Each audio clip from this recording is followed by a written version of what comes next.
Hello everybody, how you doing today? My name is Renita, and I am here tonight to tell you a little bit about my story. Um, kind of just a little jumping off point. Um, I was raised in a very small town, had 433 people, small farming community, um, one of those areas where everybody helped each other. It was just a wonderful place to grow up. But having grown up there, I was very naive to other cultures and other lifestyles, because I didn't leave that area until I joined the Army in 1987. So I was 21 and left there thinking I was all grown up and knew what was going on in the world, and then I get to the Army and find out I'm clueless. My time in the Army was some of the best time of my life, learning different cultures, different lifestyles, just learning how people do things different. It was like a whole new world opened up in front of me, and I really enjoyed it. I spent 3.5 years in the Army, and whenever you are done with your time in the Army, we would have a celebration, and my last night in the Army, we all got together to celebrate. And I had grown up on the farm. I wasn't a frilly person. I had not ever really worn frilly clothes. I wore farm girl clothes. But for this party, I went out and bought me a real pretty little dress. It's denim, had a nice little cute little ruffle on it. It was low cut. And there was this pair of shoes that I'd been seeing for years that I just really wanted, but they were just too girly for me. But I went ahead and bought this pair of shoes. They were this white lacy shoe, and they had a little 4-inch heel on them, little stiletto heel. And I had these little white, roughly lacy bobby socks that I bought with them, and I had my hair all fixed up and my makeup all done, and went out to celebrate my last night in the Army. And all my friends were there, and as soon as I got there, I had ordered a beer and another drink and a shot of tequila. And back in those days, I was a very, very heavy drinker, and I had a very high tolerance for alcohol. So that amount of alcohol was nothing for me. When I sat down to start drinking those drinks, a young man came up, and I had never seen him before, and he congratulated me being my last night in the Army, and he handed me a drink. Well, I drank that drink, and I remember nothing else of that night.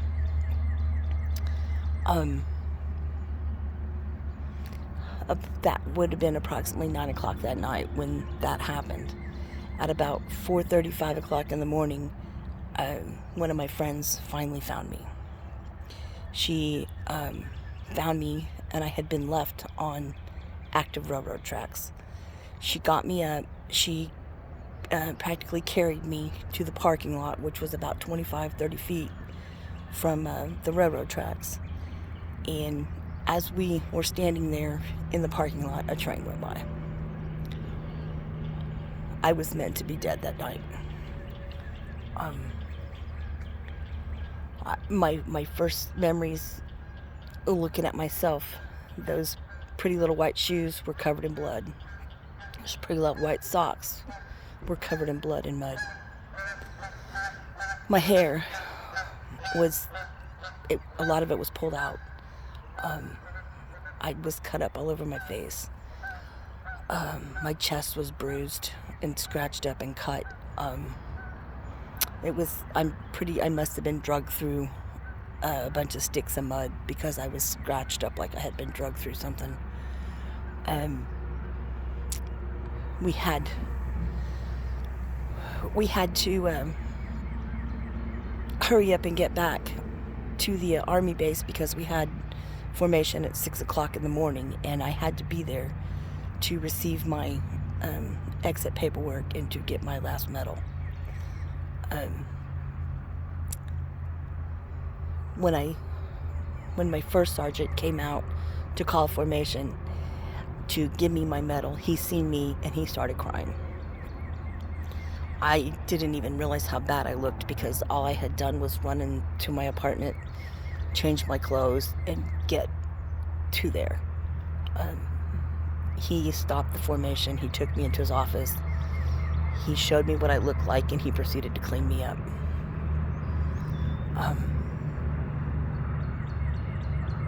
He cried the whole time, and this is a very strong, courageous man.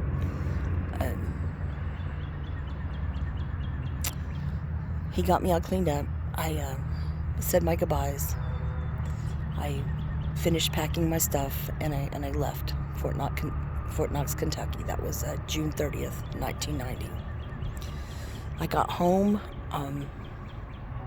to a bunch of chaos, which I won't go into because that's really not part of this story. But I come into a really difficult time, and about 3 or 4 months into being home, I realized I was pregnant. And I didn't know if the pregnancy was from the rape or from a man I had been seeing.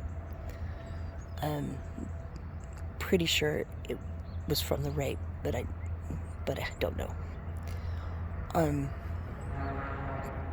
I was scared. I didn't want to have an abortion. I didn't know what to do. I didn't want to raise a child that I had been raped. So I struggled through, and when I was about 7 months, I hid the pregnancy the whole time, and when I was about 7 months pregnant, I made the decision to give the child up for adoption.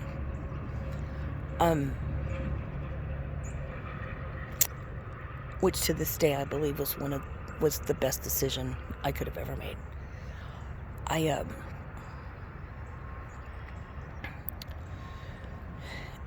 After that time period, I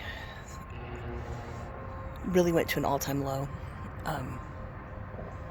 I sunk myself into extremely heavy drinking. I started bartending. I started living a pretty insane life.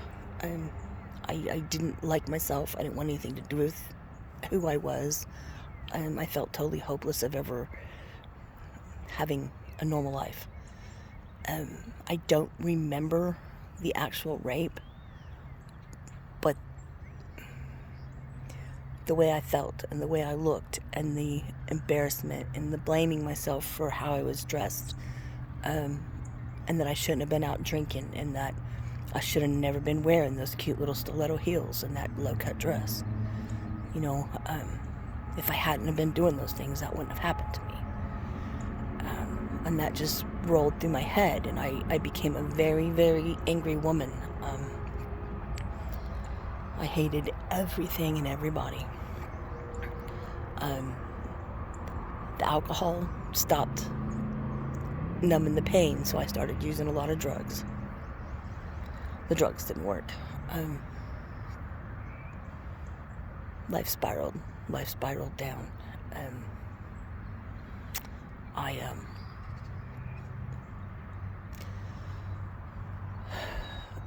found myself with my other children being taken away from me because I was being a terrible parent. And I found myself in treatment at Lafayette House.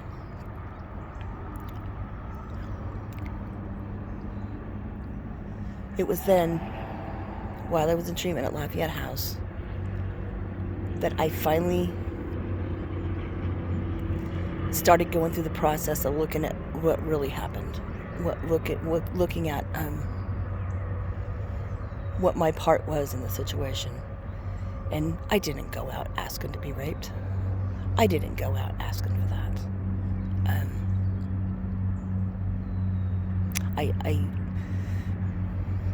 got a lot of counseling and a lot of help. Got off the drugs and alcohol. Today I have, well, May 4th, I will have 19 years clean.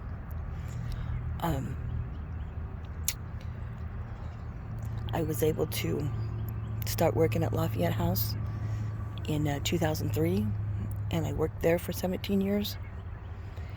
And through that time, I was able to take back that night. I know this sounds crazy, but today I can sit here and I can look you in the face and I can tell you I'm grateful for that night. I'm grateful for the healing that happened afterwards. I'm grateful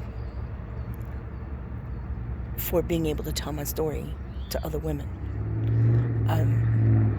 I have been able to tell my story to so many women and give them hope for healing, help them start on the healing path, help them see that it wasn't their fault.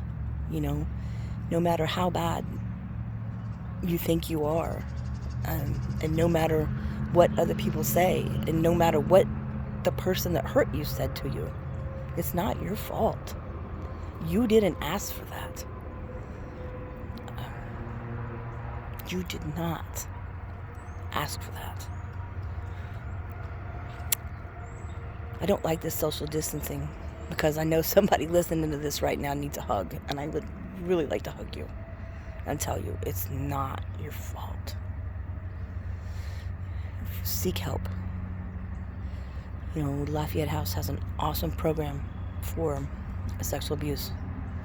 And it doesn't matter when it happened. It doesn't matter if it happened yesterday or if it happened 20 years ago. Get some help. Tell your story. You know, there's so much power in telling your story, because it's going to touch someone. It's going to change somebody's life. And it's definitely going to change your life to release all that stuff inside of you. Hold your head up. Be strong. Be the beautiful person that you know you are. That I know you are. And you learn to believe that too.